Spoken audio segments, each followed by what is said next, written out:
മുരളി നെല്ലനാട് നോവൽസിലേക്ക് എല്ലാവർക്കും സ്വാഗതം. മായാദേവി എഴുതിയ നോവൽ രാത്രിമഴ. ഏത് നിമിഷവും ഒരു പിടി ചാരമായി നിരഞ്ജന നിലത്തേക്ക് ഊർന്നു വീണു പോകുമെന്ന് സ്നേഹപ്രഭയ്ക്ക് തോന്നി. അവൾ അടുത്തേക്ക് ചെന്ന് നിരഞ്ജനയുടെ ചുമലിൽ കൈവച്ചു. നിരഞ്ജന. അവൾ ശബ്ദിച്ചില്ല, പക്ഷേ മിഴികൾ പെയ്യുന്നുണ്ടായിരുന്നു. സ്നേഹപ്രഭ ഫൈസൽ മുഹമ്മദിനെ നോക്കി. ഞാൻ എന്ത് ചെയ്യും നിരഞ്ജന? I am helpless.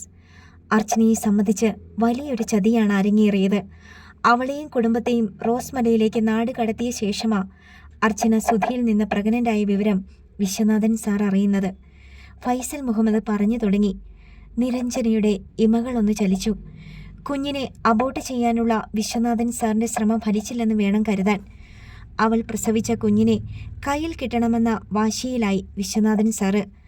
6 മാസമായപ്പോൾ അർച്ചനയെ ഒരു സ്ത്രീയുടെ വീട്ടിൽ അവളുടെ ചിറ്റപ്പൻ എത്തിച്ചു. അതിനിടെ പ്രസവം കഴിഞ്ഞ് അവളെ കൈമറച്ച് വിൽക്കാൻ ആ സ്ത്രീ പദ്ധതിയിട്ടു. നിരഞ്ജന ഫൈസൽ മുഹമ്മദിനെ നോക്കി. സുധിക്ക് ഒരു കുഞ്ഞിൻ്റെ അച്ഛനാവാനുള്ള കഴിവില്ലെന്ന വെളിപ്പെടുത്തൽ അറിഞ്ഞ വിശ്വനാഥൻ സാറ് അവളെ തേടി ചെന്നു. പക്ഷേ ആ സ്ത്രീ അർച്ചനയെ അവിടുന്ന് മാറ്റിക്കളഞ്ഞു. രാജപ്പൻ ചീറ്റ് ചെയ്ത പണം തട്ടിയതാണെന്ന് മനസ്സിലാക്കി അയാളുടെ കാലെടുത്തിട്ടാ വിശ്വനാഥൻ സാറ് മടങ്ങിപ്പോന്നത്. അർച്ചനയെപ്പറ്റി അറിഞ്ഞതെല്ലാം കളവാണെന്ന് വിശ്വനാഥൻ സാറ് ഇപ്പോഴും വിശ്വസിക്കുന്നത്. അതുകൊണ്ടാണല്ലോ ഒരു കുഞ്ഞിനെ സ്വീകരിക്കാൻ നിങ്ങളെ അനുവദിച്ചത്. നിരഞ്ജന ശബ്ദിച്ചില്ല. അർച്ചന തിരുവനന്തപുരത്ത് ഒരു സർക്കാർ ഹോസ്പിറ്റലിൽ പ്രസവിച്ചു. അവിടെ പരിചയപ്പെട്ട ഒരു റാക്കറ്റുമായി ആ സ്ത്രീ കുഞ്ഞിൻ്റെ കച്ചവടം ഉറപ്പിച്ചു. 3 ലക്ഷത്തിന്. ഹോസ്പിറ്റലിൽ നിന്ന് മടങ്ങുന്ന വഴി കുഞ്ഞിനെ അർച്ചനയ്ക്ക് നഷ്ടപ്പെട്ടു. അലമേലുവിൻ്റെ മരണം അറിഞ്ഞു മടങ്ങുന്ന എൻ്റെ കയ്യിൽ അവർ വന്നുപെട്ടു. അർച്ചന ഇപ്പോൾ എവിടെയുണ്ട്? പതിഞ്ഞ സ്വരത്തിൽ നിരഞ്ജന ചോദിച്ചു. പുനലൂര് ഒരു ലേഡി ഡോക്ടറുടെ വീട്ടിലാവൾ. ആ സ്ത്രീയാണ് കേസ് കൊടുക്കാൻ അവളെ സഹായിച്ചത്.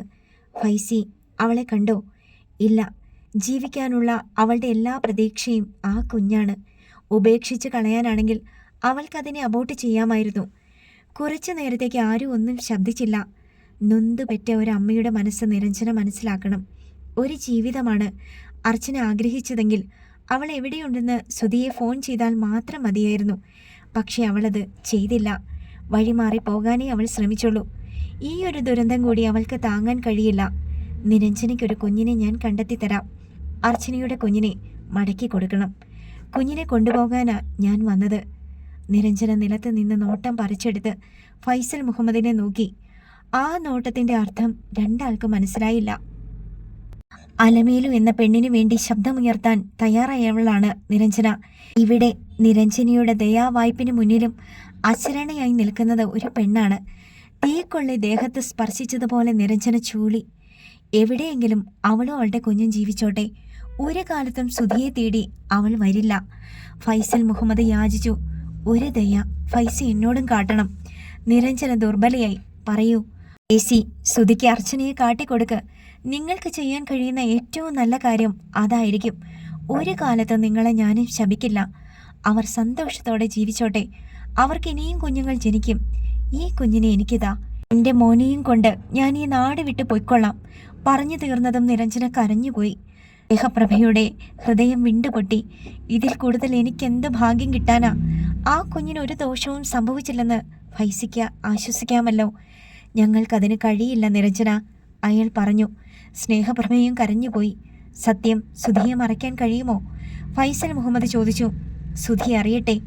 എന്നോടൽപ്പം അലിവ് കാട്ടാൻ സുധിക്ക് കഴിയും. ഇപ്പോഴും സിധിയുടെ ഉള്ളിൽ അർച്ചനയുണ്ടെന്ന് എനിക്കറിയാം. എത്ര ലാഘവത്തോടെ നിരഞ്ജന ഒരു പരിഹാരവും കണ്ടു. അർച്ചന അതിന് തയ്യാറായില്ലെങ്കിലോ? അവൾക്ക് നഷ്ടപ്പെടുന്നത് സ്വന്തം കുഞ്ഞിനെയാ. അതിനോളം വരുമോ കാമുകനെ സ്വന്തമാക്കുന്നത്? അർച്ചനയെ ഞാൻ മനസ്സിലാക്കിയിടത്തോളം സുധിക്ക് നേരെ അവൾ മുഖം തിരിക്കും. തൻ്റെ കുഞ്ഞിനെ കണ്ടെത്തി തരാനാവും അവൾ അവനോട് ആവശ്യപ്പെടുക. കുഞ്ഞിനെ കിട്ടിയാൽ ഒരു വേള സുധിയെ അവൾ അംഗീകരിച്ചെന്ന് വരും. അല്ലെങ്കിൽ അതുണ്ടാവില്ല. അവൾ അനുഭവിച്ച വേദനകൾ എത്ര വലുതാണെന്ന് നിരഞ്ജനയ്ക്ക് ചിന്തിച്ചുകൂടെ? അവൾ കൈ ഉയർത്തി വിലക്കി. എൻ്റെ മോനെ ഫൈസി കൊണ്ടുപോകുമോ? കൊണ്ടുപോകാതെ പറ്റില്ലല്ലോ. സുധി ഈ വിവരങ്ങൾ ഒന്നും അറിയാനും പാടില്ല. നിങ്ങൾക്ക് ഞാനൊരു കുഞ്ഞിനെ കണ്ടെത്തി തരുമെന്ന് ഉറപ്പു തരുന്നു.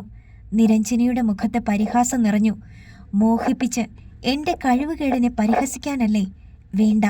ഇനി ഫൈസിയുടെ എന്നല്ല, ആരുടെയും ഔദാര്യം എനിക്ക് വേണ്ട. കുഞ്ഞിനെ ഞാൻ തന്നേക്കാം. സ്നേഹപ്രഭയ്ക്ക് ഒരന്താളിപ്പാണുണ്ടായത്. ഫൈസൽ മുഹമ്മദിന് ആശ്വാസം തോന്നി. നിരഞ്ജന അകത്തേക്ക് പോയി. ഇത്രയ്ക്ക് വേണ്ടിയിരുന്നില്ല ഫൈസി. നീ ആഗ്രഹിക്കുന്നത് എന്താണെന്ന് എനിക്കറിയാം. പക്ഷേ എനിക്കതിന് കഴിയില്ല. തൊട്ടിലിൽ ഉറങ്ങിക്കിടന്ന കുഞ്ഞിനെ നിരഞ്ജന എടുത്തപ്പോൾ അവൻ ഉണർന്നു. ഉറക്കമുറിഞ്ഞ ദേഷ്യത്തിൽ അവൻ ഒന്ന് കരയുകയും ചെയ്തു. അവനെ അവൾ മാറോട് ചേർത്ത് പിടിച്ചു. നീ പൊയ്ക്കോ, നിന്നോടൊപ്പമുള്ള മണിക്കൂറുകൾ മതി അമ്മയ്ക്ക്. അവൻ്റെ നെറ്റിയിൽ അവൾ ചുംബിച്ചു. സുധിയുടെ കുഞ്ഞ്, ഞാൻ നിനക്ക് അന്യല്ലടാ. നിന്റെ അച്ഛൻ്റെ ഭാര്യയാ ഞാൻ. പെറ്റില്ലെന്നേ ഉള്ളൂ. അതിനുള്ള ഭാഗ്യം എനിക്കില്ലാതെ പോയി. തികട്ടി വന്ന കരച്ചിൽ നിരഞ്ജന അടക്കി. കൈകൾ നീട്ടിപ്പിടിച്ച് അവനെ ആവോളം അവൾ കണ്ടു. വിരൽ ചുരുട്ടി വായിൽ കൊണ്ടുവച്ച് അവൻ ചെറു ശബ്ദം പുറപ്പെടുവിച്ചു. നിരഞ്ജന പുറത്തേക്ക് നടന്നു. കുഞ്ഞുമായി അവൾ കൊടുങ്കാറ്റ് പോലെ ഇറങ്ങി വരുന്നത് കണ്ടപ്പോൾ സ്നേഹപ്രഭ വയന്നു. കുഞ്ഞിനെ ചാരുപടിയിൽ നിരഞ്ജന കിടത്തി. ചലനമൊന്നുമുണ്ടാക്കാതെ കുഞ്ഞവിടെ കിടന്നു. ഫൈസൽ മുഹമ്മദും സ്നേഹപ്രഭയും കുഞ്ഞിനെയും നിരഞ്ജനയെയും നോക്കി. കൊണ്ടുപോയിക്കോ. ഇതോടെ നിരഞ്ജനയും അവസാനിച്ചു. ഒരു നടുക്കം സ്നേഹപ്രഭയിൽ ഉണ്ടായി. ഇനി ഞാൻ ഉണ്ടാവില്ല. എന്തിനെ ഞാൻ ജീവിക്കണം? എന്ത് ലക്ഷ്യമാണ് എൻ്റെ ജീവിതത്തിനുള്ളത്? നിരഞ്ജന ഈ ഭൂമിക്കൊരധികപ്പറ്റാണ്. വീട്ടുകാരോട് പകവീട്ടാൻ ഒരു മനുഷ്യൻ എൻ്റെ കഴുത്തിലൊരു താലി കെട്ടി. സത്യം തിരിച്ചറിയാൻ കഴിയാതെ പോയവളാണ് ഞാൻ. നിരഞ്ജനയുടെ ജീവിതത്തിലെ ആദ്യത്തെ ചതി അവിടെ നിന്ന് ആരംഭിച്ചു. തനിക്കൊരച്ഛനാവാൻ കഴിവില്ലെന്ന് ആ മനുഷ്യൻ വീട്ടുകാരുടെ മുന്നിൽ തുറന്നടിച്ചപ്പോഴും ഞാനൊരു കരുവായി. എൻ്റെ മനസ്സിലേക്ക് മോഹങ്ങളും സ്വപ്നങ്ങളും പിന്നെ വന്നത് നിങ്ങളാണ്. സുധി എന്നോട് ചെയ്തതിനേക്കാൾ കൊടും ചതിയാണ് നിങ്ങൾ ചെയ്തത്. പ്രസവിക്കാൻ കഴിയാത്തവൾ എന്ന് അധിക്ഷേപിച്ച് നിങ്ങൾ എൻ്റെ സ്ത്രീത്വത്തെ ചവിട്ടിയരയ്ക്കുകയാണ്. ഒരു ഉഷ്ണക്കാറ്റ് പാഞ്ഞു കയറിയതുപോലെ ഫൈസൽ മുഹമ്മദിന് തോന്നി. പ്രസവിക്കാൻ കഴിയാത്തവൾ ശപിക്കപ്പെട്ടവളാണ്. ഞാൻ എൻ്റെ പരിമിതി കണ്ടറിയണമായിരുന്നു. എങ്കിൽ തലയുയർത്തിപ്പിടിച്ച് തന്നെ എനിക്ക് ജീവിക്കാമായിരുന്നു. എനിക്ക് ജീവിച്ച് മരിക്കാമായിരുന്നു. ഇനി ഞാൻ ആരെയും പഴിക്കുന്നില്ല. കൊണ്ടുപോയിക്കോ. പെറ്റ മനസ്സിൻ്റെ വേദന ഞാൻ അറിയണം. അവൾക്ക് ഈ കുഞ്ഞിനെ മാത്രമല്ല, ഒരു ജീവിതം കൂടി കൊടുക്കാനുള്ള സന്മനസ്സും നിങ്ങളിൽ ഉണ്ടാവട്ടെ. നിരഞ്ജന വെട്ടിത്തിരിഞ്ഞ് വാതിലിനടുത്തെത്തി. പെട്ടെന്ന് അവൾ തിരിഞ്ഞു. ഇവനെ നിങ്ങൾ അവൻ്റെ അമ്മയുടെ കയ്യിൽ ഏൽപ്പിക്കുന്നതിന് മുന്നേ നിരഞ്ജനയുടെ മരണവാർത്ത നിങ്ങളുടെ കാതിലെത്തിയിരിക്കും.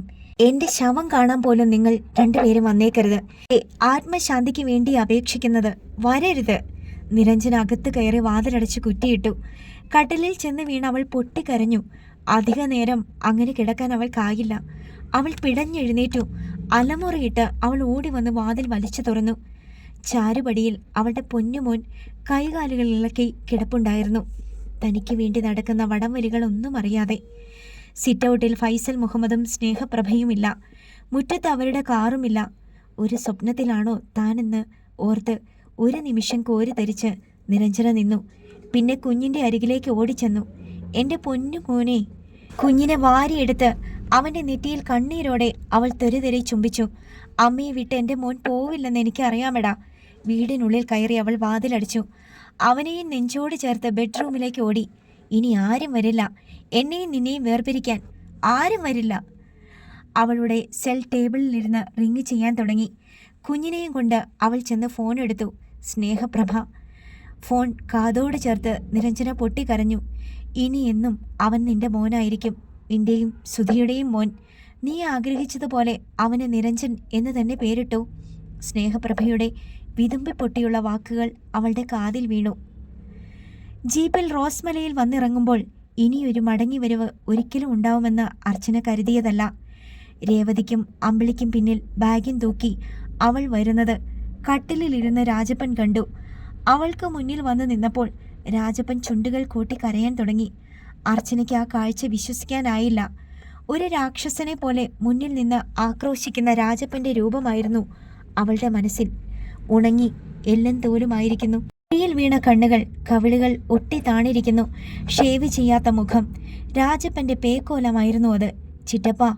അവളുടെ ഒച്ച ചിലമ്പിപ്പോയി. നിന്നോട് ക്ഷമ ചോദിക്കാനുള്ള അർഹത പോലും എനിക്കില്ല. ദയനീയമായി അയാൾ അവളുടെ മുഖത്തേക്ക് നോക്കി. രാജപ്പൻ്റെ കാലുകളെ മറച്ചിരുന്ന ബെഡ്ഷീറ്റ് രേവതി എടുത്തു മാറ്റി. ഒരു കാൽമുട്ടിന് താഴെ ശൂന്യമായിരുന്നു. മുറിവ് കരിഞ്ഞുണങ്ങിക്കഴിഞ്ഞു. ആ കാഴ്ച കണ്ടു നിൽക്കാൻ അർച്ചനയ്ക്കായില്ല. അവൾ അയാളുടെ കാൽപാദത്തിൽ കൈവച്ചു. ഞാൻ കാരണമല്ലേ ചിറ്റപ്പന് ഇങ്ങനെയൊരു വിധി വന്നത്? അവൾ കരഞ്ഞു. ഇതെൻ്റെ കർമ്മഫലം. ഞാൻ കാണിച്ച സ്വാർത്ഥത നിന്നെ രാഘവൻ കൊണ്ടുപോയില്ലെന്നുള്ള ആശ്വാസം എനിക്കുണ്ട്. ദൈവം അല്പം കാരുണ്യം എന്നോട് കാണിച്ചു. രാജപ്പൻ തോർത്തെടുത്ത് മുഖം തുടച്ചു. അയാൾ ദുർബലനാണെന്ന് അർച്ചനയ്ക്ക് മനസ്സിലായി. രേവതി ബെഡ്ഷീറ്റ് കൊണ്ട് രാജപ്പൻ്റെ കാലുകൾ മറച്ചു. അച്ഛൻ കാട്ടിക്കൂട്ടിയതൊക്കെ മക്കൾക്ക് വേണ്ടിയായിരുന്നു. അതിനുവേണ്ടി കൈവന്ന അവസരങ്ങളൊന്നും അച്ഛൻ പാഴാക്കിയില്ല. ഒരു തിരിച്ചടി വന്നപ്പോഴാ അച്ഛൻ അതേപ്പറ്റി ബോധവാനായത്. പുറത്തു നിന്ന് വന്ന ശ്യാമള അർച്ചനയുടെ അടുത്തേക്ക് ഓടി വന്നു. മോളെ. ശ്യാമളയെ കണ്ട് അർച്ചന കുഞ്ഞിനെ പോലെ വിങ്ങിക്കരയാൻ തുടങ്ങി. ശ്യാമള നിറഞ്ഞൊഴുകുന്ന കണ്ണോടെ അവളെ അടിമുടി നോക്കി. നിന്നെ ഒന്ന് കാണാൻ കഴിഞ്ഞല്ലോ മോളെ. കൈവിട്ടു പോയിന്ന് കരുതി വെന്ത് നീറിയ ഞങ്ങൾ ഇവിടെ കഴിഞ്ഞത്. എൻ്റെ കുഞ്ഞു പോയി. നെഞ്ചു പൊട്ടി അർച്ചന കരഞ്ഞു. അവളെ ആശ്വസിപ്പിക്കാൻ ആർക്കും കഴിഞ്ഞില്ല. ചേച്ചിക്ക് മോനായിരുന്നു. അമ്പിളി പറഞ്ഞതോടെ അർച്ചനയുടെ കരച്ചിൽ നിയന്ത്രണം വിട്ടു. ചേച്ചി വാ. രേവതി അവളെ അകത്തേക്ക് കൂട്ടിക്കൊണ്ടുപോയി. രാത്രി അർച്ചനയുടെ ഇരുവശത്തും രേവതിയും അമ്പിളിയും കിടന്നു. താൻ പിന്നിട്ട ഭയപ്പെടുത്തുന്ന നിമിഷങ്ങൾ ഓരോന്നും അർച്ചന അവരോട് പറഞ്ഞു. ഇനി ആ കുഞ്ഞിനെ കിട്ടില്ലെന്ന് രേവതിക്കും അമ്പിളിക്കും ഉറപ്പായി. കുഞ്ഞിന്റെ നൂലുകെട്ട് ചടങ്ങിന് പയ്യാരത്ത് രാവിലെ സുധീഷും വിശ്വനാഥനും ജയന്തിയും എത്തി. വിശ്വനാഥന് ജസ്റ്റിസ് മാധവൻ ഉണ്ണിത്താനെ അഭിമുഖീകരിക്കാൻ സങ്കോചമുണ്ടായിരുന്നു.